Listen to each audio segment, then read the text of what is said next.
So, you're getting into DIY solar. Awesome. But there's this one thought that, well, pretty much everyone has at first. It seems totally logical, but it's actually one of the biggest and most dangerous mistakes you can make. We're going to break down exactly why today. I mean, look at it. It seems so simple, right? A solar panel makes power, a battery stores that power. So why on earth can't you just hook them up directly? Well, the answer is pretty blunt. Doing that is basically a recipe for disaster. You're talking about damaging your expensive battery, wasting the very power you're trying to collect, and maybe even creating a serious safety hazard. Let's dig into the why. Okay, so the whole problem really starts with this super common misunderstanding. It's all about how these solar parts are labeled. And this right here is the heart of the whole myth. You see 12 volt on your panel, you see 12 volt on your battery, and your brain just naturally goes, hey, perfect match. But here's the thing. That 12 volt label, it's just a name. It's what we call a nominal rating. Neither one of these things actually runs at exactly 12 volts. And that mismatch, that difference in what they're called versus what they actually do, that's where the danger really starts. So here's the core issue. The actual voltage zapping out of your solar panel, especially on a nice sunny day, is way higher than what your battery can safely take. It's kind of like trying to fill a delicate champagne flute with a fire hose. It's just too much.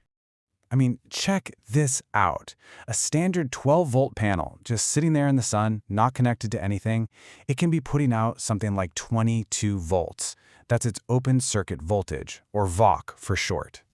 Okay, now compare that 22 volts to your battery. A 12-volt battery wants to be charged at a much lower voltage. We're talking somewhere around 14.4 volts. So you can see the problem, right? Trying to cram 22 volts into something that only wants 14.4? That's not going to end well. And just so we're all on the same page, that open circuit voltage, or VOC, is basically the panel's max power potential. It's all that electrical pressure just built up, waiting to be unleashed the second you connect it to something, like, say, an unsuspecting battery. All right, so what actually happens when you force all that extra voltage into your battery? Let's just say it's not pretty. The first thing that happens is a really dangerous condition called overcharging. The panel is just relentlessly shoving power into the battery, way past the point where it can safely store any more. Now, if you're using a traditional lead-acid battery, overcharging literally starts to boil the electrolyte inside. It creates this thing called gassing, which is water splitting into hydrogen and oxygen, which, by the way, is super flammable. You lose water, things get crazy hot inside, and the internal plates start to corrode. It's basically a speed run to destroying your battery. Okay, but what about a newer lithium battery? You might think, oh, it's smarter, it'll be fine. And you're kind of right, but it's still a problem. The high voltage will just trigger the battery's built-in brain, its battery management system, or BMS, which will just shut the whole thing down to protect itself. So instead of getting a charge, your battery's just constantly turning off. Not very useful. And get this, the problem doesn't even stop when the sun sets. It actually reverses. Without anything in between to stop it, electricity will flow back from the battery into the solar panel at night. All that precious power you collected all day long, yeah, it'll just silently drain away while you're sleeping. So we have overvoltage, battery damage, and power draining away at night. How do we fix all this? Well, thankfully, the solution is one single, pretty affordable, and absolutely non-negotiable device. And here it is, the solar charge controller. This little box is the brain of your entire setup. Think of it like a smart traffic cop or a security guard, standing right between the powerful panel and your delicate battery, making sure everything flows smoothly and safely. And the way you wire it up is critical.